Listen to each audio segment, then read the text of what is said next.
지난 시간에는 하나님이 금하신 이혼에 대해 말씀드렸습니다.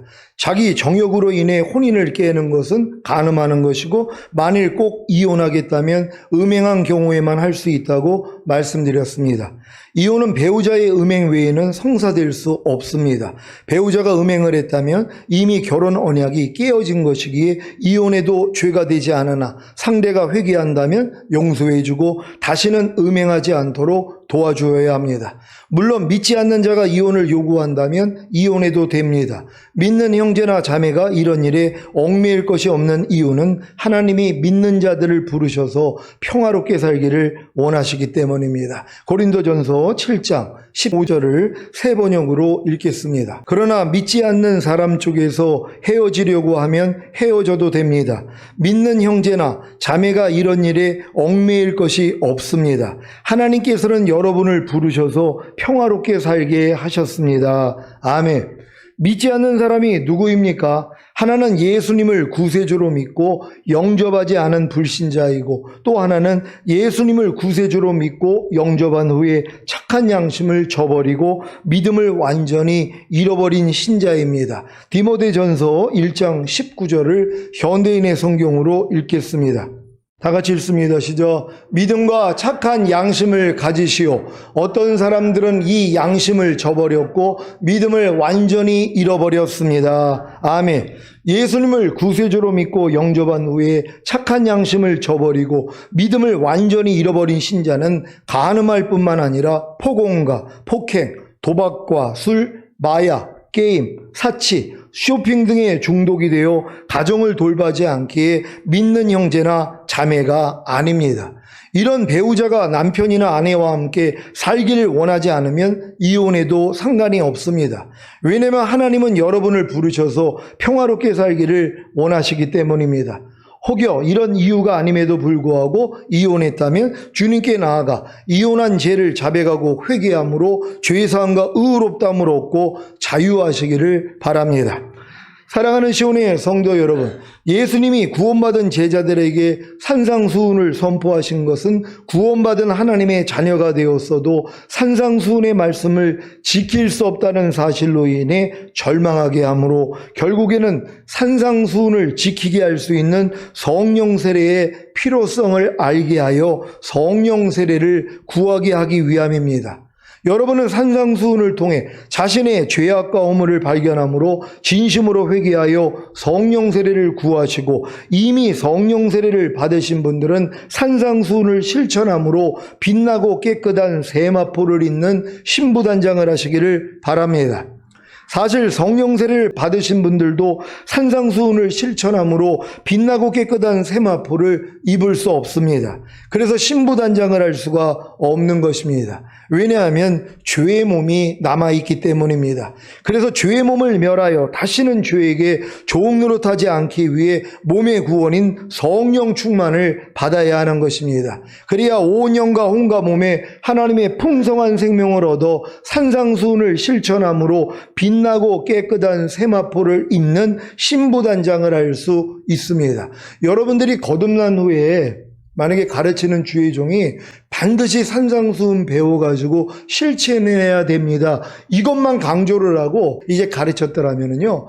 아무리 내가 거듭나가지고 뭐 별별 역사가 다 일어나고 은사를 경험하고 해도 산상수훈을 못 지킨다는 것을 깨닫는단 말이에요. 그래서 이것 때문에 하나님 앞에 나가서 애통을 한단 말이에요. 하나님 내가 거듭나가지고 지금 귀신도 쫓고 권능도 행하고 선지자 노릇도 하고 세방언도 말하고 귀신도 쫓아내고 병든 자에게 손을 얹으면 낫기도 하고 뱀을 집으며 어떤 독을 마셔도 해를 입지 않는 이런 경험을 함에도 불구하고 하나님 왜 나는 산상수훈을 지킬 수 없습니까? 이것 때문에 애통해야 된단 말이에요. 그럼 하나님이 이 산상수훈을 지킬 수 있는 성령 세례와 성령 충만을 알려주실 수 있단 말이에요. 근데 많은 사람들이 거듭난 다음에 산상수훈 강조받지 않습니다. 그러니까 거듭나가지고 또 이런 능력이 나타나면 사역을 한단 말이에요. 그리고 산상수훈은 사람으로서는 산상수훈은 못 지켜. 그리고 산상수훈을 지키려는 노력조차 안 해요. 그러니까 뭐예요? 자기가 못 지킨다는 건 물론 알죠. 근데 이거를 위해서 하나님 어떻게 하면 내가 이걸 지킬 수 있습니까? 이런 마음은 생기지를 않는다는 것이에요. 그러니까 반드시 거듭난 사람들은 산상수훈 앞으로 들어가야 되는 것이란 말이에요. 그러니까 출애굽한 이스라엘 백성이 홍해를 건너, 이게 거듭남의 예표거든요. 그리고 거듭남의 예표인 홍해를 건넜더니 시내산에서 율법을 가르쳐 준 것처럼 마찬가지예요. 거듭난 분들은 반드시 산상수훈을 배우고 내가 순종하려고 노력을 해야지 뭐예요. 도저히 안 돼요. 아무리 거듭나가지고 뭐 성령의 9가지 은사를 체험하고 성령의 9가지 열매가 나오기도 하고 갖가지 여러 가지 표적이 따라도 산상수훈만큼은 지킬 수 없어요. 그러니까 여기서 포기한단 말이에요. 에이, 산상수훈 못 지켜도 하나님은 나랑 함께 하시는데 그럼 나는 이렇게 사역을 잘하고 있으니까 괜찮겠지. 그래서 다 남겨지는 거예요. 왜요? 이것 때문에 내가 안 되는 날을 알아야지. 주님 앞에 나아갔더니 네 마음으로는 안 돼. 네 마음 할례받아야 돼. 그래서 성령세례 알려주시거든요. 그리고 성령 충만까지 알려주시고 전인 구원까지 이루어 주신단 말이에요. 그러니까 평강의 하나님이 친히 너희로 온전히 거룩하게 하시고 주님 강림하실 때 너희의 온 영과 혼과 몸이 흠없게 보존되기를 원하노라. 주는 미쁘시니 그가 또한 이루시리라. 보존이라 그랬단 말이에요. 그러니까 휴거되는 사람들은 영혼 몸의 구원을 얻은 다음에 보존하고 있는 사람만 휴거가 된단 말이에요. 근데 거듭난 사람들은 뭐예요? 영만 구원받은 거 아니에요. 영만 온전해졌고 영만 거룩하게 된 것이란 말이에요. 혼과 몸은 그대로란 말이에요. 그러니까 이런 분들은 다 남겨져요. 왜요? 온 영과 온과 몸을 흠없게 보존할 수가 없으니까는요. 보존하는 근거가 뭐예요? 완전하게 돼야지 되는 것이란 말이에요. 그러니까 여러분들이 반드시 거듭난 다음에는 성령 세례, 성령 충만 받고 영혼 몸의 구원을 얻었어야 된단 말이에요. 근데 이걸 하기 위해서는 뭐예요? 반드시 거듭난 다음에 산상수훈 배우고 순종하려고 노력을 해야지 안 되는 나 때문에 갈등하다가 결국 주님이 이걸 다 열어주신단 말이에요. 근데 누가 산상수훈을 강조하냔 말이에요. 거듭난 사람들에게요. 산상수훈을 안 지켜도 능력이 나오는데요. 하나님의 은사가 따르는데요. 그리고 교회가 막 부흥되는데요. 그러니까 교회는 부흥됐는데 내 자신은 뭐예요? 영의 구원밖에 못 받은 거잖아요. 아직 혼과 몸의 구원은 받은 적이 없어요. 왜요? 성령 세례, 성령 충만을 모르니까는요. 그러니까 거듭난 상태에서. 근데 이게 미혹이 뭐냐 하면 거듭난 걸 다 성령 세례 받고 성령 충만 받은 걸로 이렇게 또 배워놨단 말이에요. 신학을 통해서 마귀가 이걸 가르쳐 버렸어요. 그러니까 거듭나가지고 뭐 방언만 하면 다 성령 세례 받았고 다 성령 충만 받은 줄로 자기가 착각을 하는 거란 말이에요. 그러니까 이 개념조차도 몰라요. 거듭났다는 건 성령으로 영을 낳은 거예요. 죽었던 영이 살아난 것 뿐이란 말이에요. 여러분이 영만 있냐고요. 영과 혼과 몸으로 지어졌잖아요. 그러니까 여러분들이 거듭났다는 건 죽었던 영이 살아나는 거예요. 이걸 성령으로 영을 낳는다 그랬단 말이에요. 그러니까 거듭날 때 죽었던 영이 살아난단 말이에요. 그래봤자 혼과 몸은 뭐예요? 그대로예요. 그러니까 여러분의 이 혼으로 아무리 산상수훈을 지키려고 해도 안 되니까 야, 네 혼을 내 혼으로 바꿔야 돼. 이게 마음의 할례거든요. 이게 새 언약의 성취인 성령 세례예요. 그러니까 여러분들로 성령 세례를 알려주셔서 구하게 만들므로 성령 세례를 받게 만든단 말이에요. 그럼에도 불구하고 죄의 몸을 멸하지 못해서 하나님 내가 성령 세례까지 받았는데 주님의 마음이 됐는데도 왜 내가 죄의 몸을 멸하지 못해요? 그럴 때 충만을 알려주신단 말이에요. 그래서 성령 충만을 구하게 만들어서 얻게 만드는 거예요. 너희는 술 취하지 말라. 이는 방탕한 것이니 성령의 충만함을 받으라 하시는 것처럼 성령 충만까지는 받아야 된단 말이에요. 이럴 때 주님이 알려주시는 거예요. 네가 이제 영과 혼과 몸의 구원을 받은 거야. 이제부터 너는 보존하는 싸움만 하면 돼. 이걸 알려주시는 것이란 말이에요. 이게 이제 목욕한 자가 된 것이에요. 이런 분들은 이제 발만 씻으면 된단 말이에요. 그럼 주님 오실 때 다 휴거될 수 있어요. 반드시 휴거될 분들은 이 믿음의 이 단계를 한 단계 한 단계 다 올라갈 수 있는 이런 여러분 되시기를 바랍니다. 오늘은 주님께서 맹세에 대한 말씀을 통해 바리새인과 서기관들이 하나님의 율법을 변개하는 것을 바로잡으시는 것을 보게 될 것입니다. 산상수훈의 말씀들은 대부분 하나님의 율법에 대한 바리새인들의 오해를 언급하신 후에 이러한 오해에 대하여 주님이 원하시는 의를 설명하십니다. 원래 맹세를 하는 것은 자신이 옳다는 확신을 보이고 또 약속을 확실히 하기 위함입니다. 구약에 보면 하나님이 맹세를 하라고 하셨습니다. 왜냐하면 꼭 중요하고 심각한 어떤 문제를 놓고 약속을 할 때 사람들이 이 약속을 지킬지 안 지킬지 서로가 의심이 가는 일이 생깁니다. 그럴 때는 맹세를 해서 서로의 마음을 안심시키라고 하신 것입니다. 이러한 맹세는 서로가 신뢰하기 위해서입니다. 그리고 어떤 문제를 놓고 내가 옳으니 하는 것을 다투어야 되는 어려운 분쟁이 생길 때에는 맹세를 통해서 그 분쟁을 잠재우고 서로를 신뢰하도록 하셨습니다. 그래서 맹세는 맹세하는 사람이 정직하다는 것, 거짓말하지 않는다는 것, 약속을 꼭 지킨다는 것을 하나님의 이름을 들어서 맹세함으로 사람들에게 확인을 시켜주는 하나의 방편이었던 것입니다. 출애굽기 22장 10절, 11절 말씀입니다. 제가 먼저 읽습니다. 사람이 낙이나 소나 양이나 다른 짐승을 이웃에게 맡겨 지키게 하였다가 죽거나 상하거나 몰려가도 본 사람이 없으면 두 사람 사이에 맡은 자가 이웃의 것에 손을 대지 아니하였다고 여호와로 맹세할 것이요 그 임자는 그대로 믿을 것이며 그 사람은 배상하지 아니하려니와. 아멘. 이렇게 여호와로 맹세하는 것은 어려운 문제를 진실하게 해결하기 위한 수단으로 사용되었습니다. 그러면 바리새인들의 가르침은 무엇이 잘못되었을까요? 마태복음 5장 33절입니다. 다 같이 읽습니다. 시작. 또 옛사람에게 말한 바 헛맹세를 하지 말고 내 맹세한 것을 주께 지키라 하였다는 것을 너희가 들었으나. 아멘. 서기관과 바리새인들은 자기들의 유전에 따라서 백성들을 이렇게 가르쳤습니다. 헛맹세를 하지 말고 내 맹세한 것을 주께 지키라. 언뜻 보면 아무런 문제가 없는 것 같습니다. 하지만 헛맹세가 아닌 맹세는 쉽게 하게 만들므로 맹세 자체를 자기 유익의 수단과 방법으로 사용하게 하는 이기주의적인 것으로 만들었습니다. 그래서 사람들은 흔히 내가 당신과의 약속을 지키지 못한다면 성을 갈아버리겠다, 또는 내 말이 거짓말이면 내 손가락에 장을 지지겠다라는 식으로 맹세를 자주 합니다. 주님은 이런 이유 때문에 이런 맹세 행위를 하지 말라고 말씀하셨던 것입니다. 맹세는 꼭 필요한 경우에만 해야 합니다. 그리고 맹세를 할 때에는 반드시 하나님의 이름으로만 해야 합니다. 그런데 바리새인들은 사람들에게 하나님의 이름이 아닌 다른 이름으로 맹세하는 것을 가르쳤습니다. 그래서 백성들은 서기관과 바리새인들의 잘못된 가르침의 영향으로 하늘로도 맹세를 하고 땅으로도 맹세를 하고 예루살렘으로도 맹세를 하고 자기 머리로도 맹세를 했던 것입니다. 왜 그랬겠습니까? 하나님의 이름이 망령되이 일컫는 것을 피하기 위해서였습니다. 물론 그들의 의도는 십계명의 제3계명을 어기지 않기 위한 것이었지만 그들의 잘못된 가르침은 맹세의 엄숙함을 완전히 파괴하고 말았습니다.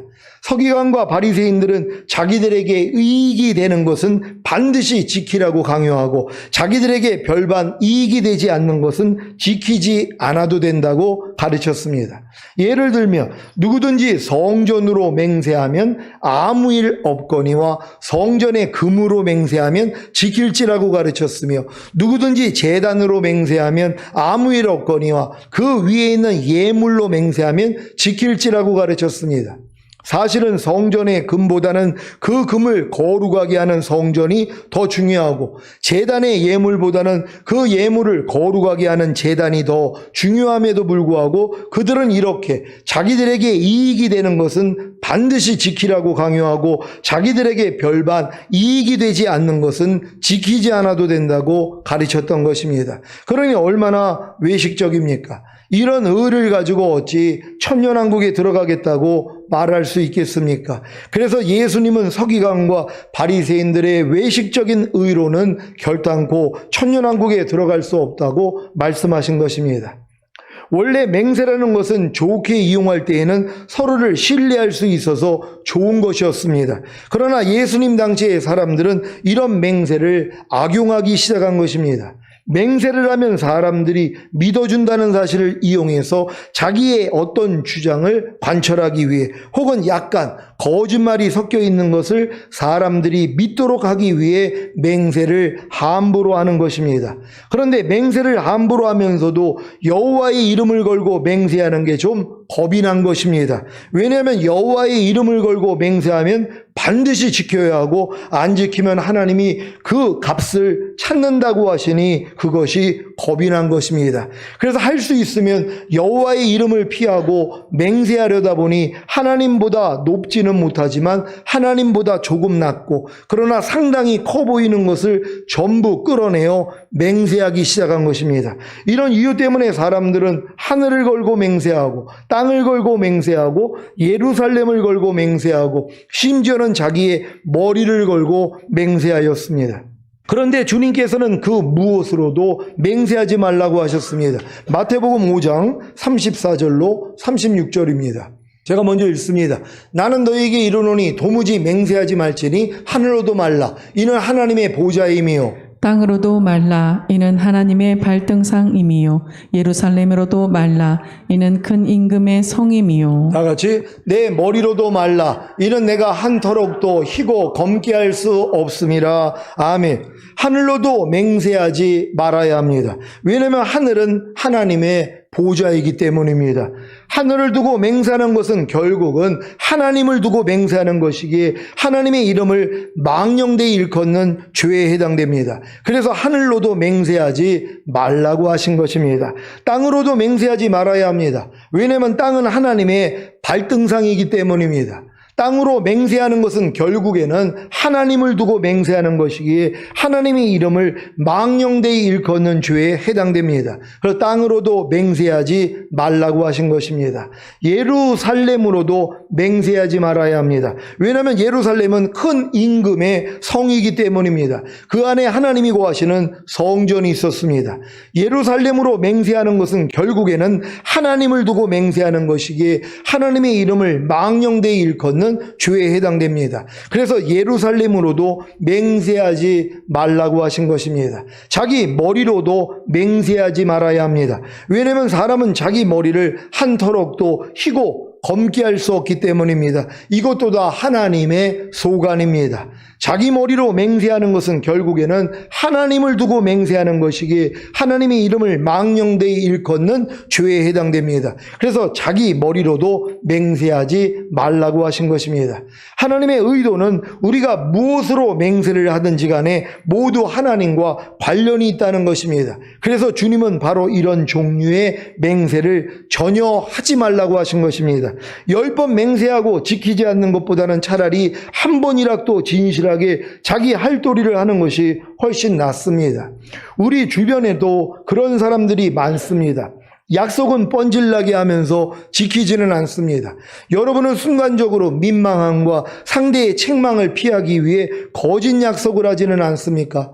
상대의 그 거짓 약속을 믿고 다른 사람에게 그 약속한 내용을 그대로 전했더니 결국에는 그 거짓 약속을 믿고 전한 사람이 도리어 거짓말쟁이가 되는 경우가 있지는 않습니까? 어떤 분이 정기 모임에 늦더라도 참석하겠다는 말을 했기에 그 사람의 참석 여부를 묻는 사람들에게 들은 그대로 그분은 조금 늦게 참석한다고 했습니다 라고 전했는데 아무리 기다려도 오지 않는 것입니다. 그러면 그 말을 전한 사람이 뭐가 됩니까? 늦더라도 참석하겠다는 말을 전한 사람이 거짓말쟁이가 되는 것입니다. 거짓말쟁이가 되지 않으려면 어떻게 말해야 하겠습니까? 그분이 늦더라도 참석하겠다는 말은 했는데 두고 봐야죠. 차라리 이렇게 말하는 것이 거짓말쟁이가 되지 않는 비결입니다.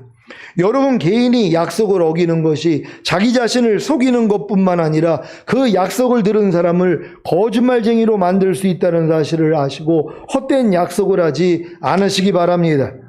주님께서는 맹세에 대한 교훈을 마감하면서 37절에 오직 너희 말은 옳다 옳다 아니라 아니라 하라 이에서 지나는 것은 악으로 좋지 않으니라고 하셨습니다. 즉 쓸데없는 헛맹세 대신에 옳다와 아니다란 말로써 진실을 있는 그대로 말할 것을 명령하신 것입니다. 그래서 우리들의 언어 생활에서 중요한 결단 가운데 하나는 예와 아니오를 잘하는 것입니다. 그리스도인들은 옳은 말, 옳은 의견에는 언제든지 옳습니다라고 말할 수 있어야 합니다. 내가 이 말을 하면 다른 사람이 나를 어떻게 생각할까 해서 입을 꼭 다물고 애매모호한 입장을 취하면 안 됩니다. 또한 그리스도인들은 옳지 않은 말에는 언제든지 아니오라고 말할 수 있어야 합니다. 비록 나와 친하고 가깝게 지내는 사람이라 할지라도 그가 죄가 되는 말, 부정적인 말을 할 때에는 단호하게 아니오라고 말할 수 있어야 합니다. 주님께서는 옳다, 아니다라는 말을 분명하게 하지 않는 것은 악에서 쫓아나느니라고 하셨습니다. 여러분은 옳다, 아니라는 말을 분명하게 하시기를 바랍니다. 이 많은 사람들이 옳지 않은 일을 보고 또 들으면서도 아니라 소리를 못한단 말이에요. 왜요? 민망하기도 하고 또 상대가 또 어떻게 나올지를 모르고 또 나에게 손해가 될까 봐. 그러니까 상대가 만약에 그렇다는 일을 나한테 지금 시켰단 말이에요. 법을 어기는 이러한 일들을 시켰단 말이에요. 그럼 나는 어떻게 해야 돼요? 아니오라고 얘기를 해야 된단 말이에요. 근데 많은 사람은 뭐예요? 예로 하고서 그냥 따라가고 있다는 것이란 말이에요. 이거 예와 아니라를 잘못하기 때문이란 말이에요. 우리 예수 믿는 사람은 아닙니다. 상대가 만약에 나에게 부정한 짓을 하라고 한단 말이에요. 그럼 나는 아니오하고 얘기를 해야 된단 말이에요. 또 맞는 거에 대해서는 뭐예요? 예라고. 남들은 다 아니라고 얘기를 하지만 나는 예라고 얘기할 수 있는 이런 마음이 돼야 되는 것이란 말이에요. 여러분의 삶 가운데 예와 아니오를 잘 분별하셔야 돼요. 하나님, 내가 이 상황에서 내가 어떻게 하기를 원합니까? 하나님은 불의와 함께 기뻐하지 않아요. 사랑은 불의와 함께 기뻐하지 않아요. 너희가 악에게 지지 말고 선으로 악을 이기라 그러시는 거예요. 근데 많은 사람들은 악에게 지고 자기가 참는 걸 선으로 알아요. 여러분, 전혀 아닙니다. 하나님은 악에게 지지 말고 선으로 악을 이기라는 것이란 말이에요. 이 선이 뭐예요? 하나님의 마음이에요. 하나님의 마음은 불의와 함께 기뻐하지 않아요. 그러니까 하나님도 뭐예요? 바리새인들의 이 독사 이 자식들아 하고 저주를 했단 말이에요. 예수님조차도요. 왜요? 틀린 것은 틀리다고 하시는 것이란 말이에요. 우리가 삶 가운데 이렇게 예와 아니오를 잘 분별할 수 있다면 우리는 소금의 역할을 하는 거예요. 그럼 밖에 버려 밝혀지지 않아요. 근데 지금 예수 믿는 사람들이 삶 가운데서 빛과 소금의 역할을 하지 않아요. 그러니까 밟힌단 말이에요. 밟힌다는 게 뭐예요? 내가 그들의 악에 동조하고 있는 것이란 말이에요. 우리는 아닙니다. 그래서 소리를 낼 줄 알아야 되는 것이에요. 요번에도 뭐 민주당에 속해 있던 어떤 국회의원이 요번에 그 차별금지법 이걸 왜 반대해야 되는지 이거를 와서 얘기를 하는 거. 그래서 제가 일부러 카페에 올렸어요. 야, 참 대단한 분이다. 장로님이시더라고요. 차별금지법을 왜 반대해야 되는 거에 대해서 아니 민주당 이 국회의원인데 나와가지고 그거를 얘기를 하는 거예요. 제가 이걸 보고 얼마나 감사했는지요. 그래가지고 이제 뭐 저희 카페도 올리고 뭐 페이스북에도 올리고 다 했거든요. 왜요? 바른 거에 대해서는 바른 소리를 내야 된단 말이에요. 아니 민주당에도 크리스찬들이 있지 않습니까? 그럼 뭐예요? 당연히 이건 틀린 법이다. 이거 동성애를 죄라고 인정하지 못하게 만드는 법. 이건 틀린 것이다. 이렇게 얘기를 해주는 사람이 나와줘야 되는데 뭐예요? 다 꿀먹은 벙어리가 돼서 얘기 안 하는 분들이 있단 말이에요. 왜요? 예와 아니라를 분별을 못하는 것이란 말이에요. 여러분 삶 가운데 예와 아니오를 잘할 수 있는 여러분 되시기를 바랍니다. 마태복음 5장 38절입니다. 다 같이 읽습니다. 시작. 또 눈은 눈으로 이는 이로 갚으라 하였다는 것을 너희가 들었으나 아멘. 이 말씀은 맹세에 이어서 복수에 대한 교훈입니다. 사람들은 자기가 피해를 받았을 때 그것이 정당하거나 정당하지 않거나 일단은 보복하고 싶은 충동을 느낍니다. 또한 복수의 문제와 아울러 본문에서 발견할 수 있는 것은 사람은 누구나 자기의 특권과 권리를 주장한다는 것입니다.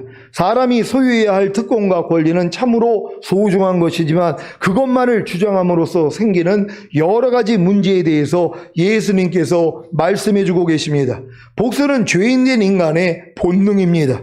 복수하며 사는 사회는 무섭고 잔인한 사회입니다. 또 우리가 우리의 특권과 권리만을 주장하며 산다면 이 세상은 살벌하고 무자비한 사회로 변해버릴 것입니다. 요즘은 툭하면 보복살인 사건이 터지는 것을 봅니다. 참는 사람이 없습니다. 예수님 당시 바리새인과 서기관들은 누구보다도 하나님을 사랑하고 그의 말씀을 연구했습니다. 그러나 그들은 자기들의 필요에 따라 말씀을 교묘하게 이용하여 인간의 죄와 본능과 죄악성을 숨겨놓았습니다. 그것을 아신 예수님께서 지적해 주신 말씀이 본문입니다. 본문에 보면 예수께서 세 가지의 가르침을 주셨습니다. 먼저 성경에 나타난 보상법의 정신과 그 다음에 서기관과 바리새인들의 잘못된 가르침에 대해서이고 또 하나는 예수님의 바른 가르치심입니다. 마태복음 5장 38절입니다. 다 같이 읽습니다. 시작. 또 눈은 눈으로 이는 이로 갚으라 하였다는 것을 너희가 들었으나 아멘. 눈은 눈으로 이는 이로라는 말씀이 구약에서 3번 언급되었습니다. 율법의 참된 의미와 정신을 알기 위해서는 3곳의 말씀을 보아야 합니다. 레위기 24장 19절 20절입니다. 제가 먼저 읽습니다. 사람이 만일 그 이웃을 상하였으면 그 행한 대로 그에게 행할 것이니 파상은 파상으로 눈은 눈으로 이는 이로 갚을지라 남에게 손상을 입힌 대로 그에게 그렇게 할 것이며. 아멘. 신명기 19장 21절입니다. 다 같이 읽습니다. 시작. 내 눈이 궁휼히 보지 말라. 생명은 생명으로, 눈은 눈으로, 이는 이로, 손은 손으로, 발은 발로니라. 아멘. 출애굽기 21장 22절로 25절입니다. 제가 먼저 읽습니다. 사람이 서로 싸우다가 아이벤 여인을 다쳐 낙태게 하였으나 다른 애가 없으면 그 남편의 청구대로 반드시 벌금을 내되 재판장의 판결을 쫓아낼 것이니라. 그러나 다른 해가 있으면 갚되 생명은 생명으로 눈은 눈으로, 이는 이로, 손은 손으로, 발은 발로. 데운 것은 데움으로 상하게 한 것은 상함으로 때린 것은 때림으로 갚을지니라. 아멘. 우리는 여기서 우리를 향하신 주님의 사랑을 몇 가지로 깨달을 수 있습니다. 첫째로 하나님은 눈은 눈으로, 이는 이로 갚으라는 말씀을 본래 누구에게 주셨습니까? 위에 출애굽기 21장 22절 끝부분에 보면 재판장의 판결을 쫓아낼 것이니라고 말했습니다. 다시 말해서 보상법은 우리 개인이 이 원리를 적용하도록 주신 말씀이 결코 아닙니다. 본래는 재판장의 판결 원리로 주신 말씀입니다. 재판장이 공정한 판결을 내리기 위한 원리로 주신 것이 바로 눈은 눈으로, 이는 이로 갚으라는 말씀입니다. 따라서 우리 개개인은 눈은 눈으로, 이는 이로 갚을 권한이 없습니다. 왜 그렇겠습니까? 우리는 창세기 4장 23절, 24절의 말씀을 잘 알고 있습니다. 라멕이 자기 아내들에게 뽐내면서 했던 말입니다. 창세기 4장 23절, 24절 제가 먼저 읽습니다. 라멕이 아내들에게 이르되 아다와 실라여 내 소리를 들으라. 라멕의 아내들이여 내 말을 들으라. 나의 창상을 인하여 내가 사람을 죽였고 나의 상함을 인하여 소년을 죽였도다. 가인을 위하여는 벌이 7배일진데 라멕을 위하여는 벌이 77배 일이로다 하였더라. 아멘. 라멕이 무슨 뜻으로 이 말을 했습니까? 누구든지 자기를 해하면 자기는 그에게 77배로 대갚아 주겠다는 뜻입니다. 인간의 복수심이 바로 이렇습니다. 예컨대 내가 다른 사람에게서 한마디 욕을 먹었습니다. 그렇다고 해서 한마디만 해주면 직성이 풀립니까? 2마디, 3마디 해야지 갚은 것 같습니다. 이것이 바로 타락한 인간의 본성입니다.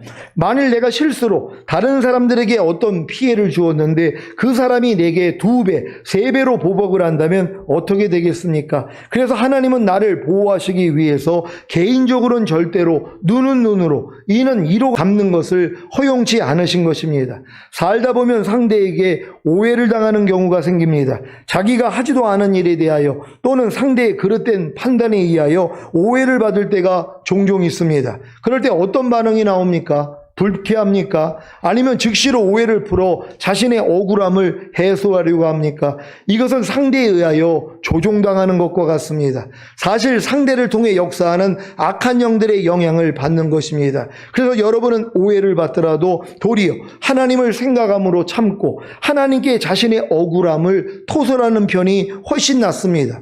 더 나아가 억울하게 하는 옛사람의 마음을 부인하고 장사 지내면 도리어 주님의 마음이 나올 것입니다. 베드로전서 2장 19절입니다. 다 같이 읽습니다. 시작. 애매히 고난을 받아도 하나님을 생각함으로 슬픔을 참으면 이런 아름다우나. 아멘. 자신의 그릇된 판단을 통해 상대를 오해함으로 상대에게 상처를 주는 분들은 이 말씀을 마음에 심으시기 바랍니다. 고린도전서 4장 5절입니다. 다 같이 읽습니다. 시작. 그러므로 때가 이르기 전 곧 주께서 오시기까지 아무것도 판단치 말라. 그가 어두움에 감추인 것들을 드러내고 마음의 뜻을 나타내시리니 그때에 각 사람에게 하나님께로부터 칭찬이 있으리라. 아멘. 사실 상대를 판단한다는 것은 스스로 선악과를 먹는 것과 같습니다. 그래서 마음의 의와 평강과 희락을 잃게 되기에 마음이 상하는 것입니다. 여러분은 보는 대로 행하지 말고 듣는 대로 행하지 말고 문득 나오는 생각대로 행하지 않으므로 아무것도 판단치 말고 무엇을 하든지 말이나 일이나 다 주 예수의 이름으로 곧 주님의 마음으로 하시기를 바랍니다. 눈은 눈으로 이는 이로라는 보상법은 개인에게 주어진 권리가 아니라는 사실을 아셨습니까? 눈은 눈으로 이는 이로라는 보상법은 반드시 재판장의 공정한 판결을 통해서만 보상이 가능하도록 하신 것을 믿으시기 바랍니다. 둘째로 재판장은 판결을 내릴 때 어떤 판결을 내려야 합니까? 반드시 눈은 눈으로 이는 이로 갚으라고 판결을 내려야 합니다. 그 이상도 안 되고 그 이하도 안 됩니다. 예를 들자면 제가 가해자라고 생각해 보십시오. 제가 실수로 다른 사람의 일을 부러뜨렸습니다. 그러면 재판장은 어떻게 판결을 내려야 되겠습니까? 이는 이로 갚으라고 판결을 내려야 합니다. 그런데 재판장이 이는 눈으로 갚으라고 판결을 내리면 어떻게 됩니까? 제가 너무 가혹한 처벌을 받게 되는 것입니다. 제가 상대의 일을 부러뜨렸는데 재판장이 저한테 너는 눈을 뽑으라는 거예요. 아니 이하고 눈이랑 어떻게 가냔 말이에요. 이빨 하나 부러졌는데 이 이빨을 눈을 뽑는 것으로 갚아버린다면 제게 너무 가혹하다는 것이란 말이에요. 그러니까 제가 상대의 일을 부러뜨렸을 때는 재판장이 너도 네 일을 뽑아야 돼 이렇게 해줘야 된다는 것이란 말이에요. 이게 우리를 보호한다는 걸 믿으시기를 바랍니다. 반대로 제가 피해자라고 생각해 보십시오. 다른 사람이 제 눈을 상하게 했습니다. 그러면 재판장은 눈은 눈으로 갚으라고 판결을 내려야 제가 정당한 보상을 받을 수 있는 것입니다. 그런데 재판장이 눈은 이로 갚으라고 판결을 내린다면 제가 얼마나 큰 손해를 보겠습니까? 이처럼 눈은 눈으로 이는 이로 갚으라는 말씀은 하나님이 우리를 사랑하셔서 우리를 보호해 주시기 위해서 이 법을 주신 것입니다. 셋째, 이 법을 통해서 우리는 이웃사랑을 배울 수 있습니다. 예컨대 제가 다른 사람의 눈을 상하게 했습니다. 그러면 그 즉시 어떤 생각이 들겠습니까? 내 눈도 저렇게 상하게 되겠구나. 이러한 생각이 들 수밖에 없습니다. 왜 그렇습니까? 눈은 눈으로 갚아야 하기 때문입니다. 또 제가 다른 사람의 이를 부러뜨렸습니다. 그러면 무슨 생각이 들겠습니까? 내 이도 저렇게 부러지겠구나. 이러한 생각이 들 수밖에 없습니다. 이는 이로 갚아야 하기 때문입니다. 따라서 우리는 이런 법을 통해 다른 사람의 몸을 내 몸처럼 귀히 여기는 법을 배우게 됩니다. 이것이 바로 이웃을 내 몸같이 사랑하라는 말씀의 원리입니다. 이와 같이 눈은 눈으로 이는 이로 갚으라는 말씀은 하나님이 우리를 사랑하셔서 재판장의 판결 원리로 주셨고 또 재판장은 반드시 이 원리에 따라서 판결을 하도록 되어 있습니다. 이처럼 보상법 곧 눈은 눈으로 이는 이로 갚으라는 말씀의 근본 정신은 한마디로 사랑입니다. 지금 시대의 문제는 눈에는 눈, 이에는 이도 없다는 것입니다.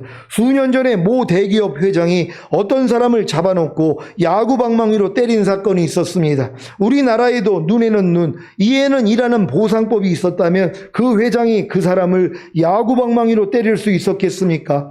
법정에서 맞은 사람에게 그대로 모 회장을 야구방망이로 맞은 만큼 때리라고 했다면 다시는 모 회장이 다른 사람을 몽둥이로 때리는 일은 없을 것입니다. 지금은 돈으로 다 해결되지 않습니까? 남을 때려도 돈만 있으면 돈으로 보상하거나 벌금을 내면 아무 일도 없는 세상입니다. 물론 눈에는 눈, 이에는 이라는 말씀을 개인의 복수를 위해 사랑하라는 잘못된 가르침도 문제입니다. 사랑하는 시온의 성도 여러분, 오늘 우리는 산상수훈을 통해 도무지 맹세하지 말고 옳다, 옳다, 아니다, 아니다 하는 것과 이에는 이, 눈에는 눈이라는 보상법에 담긴 하나님의 의중과 사랑과 정의를 배웠습니다. 부디 오늘 배운 하나님의 의중과 사랑과 정의를 실천하시는 주님의 신부가 되시기를 예수 그리스도의 이름으로 축원합니다. 기도하겠습니다. 오늘 선포를 통하여 여러분 삶 가운데 맹세하는 것과 또한 눈에는 눈, 이에는 이에 대한 보상법에 대해서 여러분이 자세히 아시고 삶 가운데서 우리가 바르게 행동하기를 원합니다. 주여 한번 외치고 기도합니다.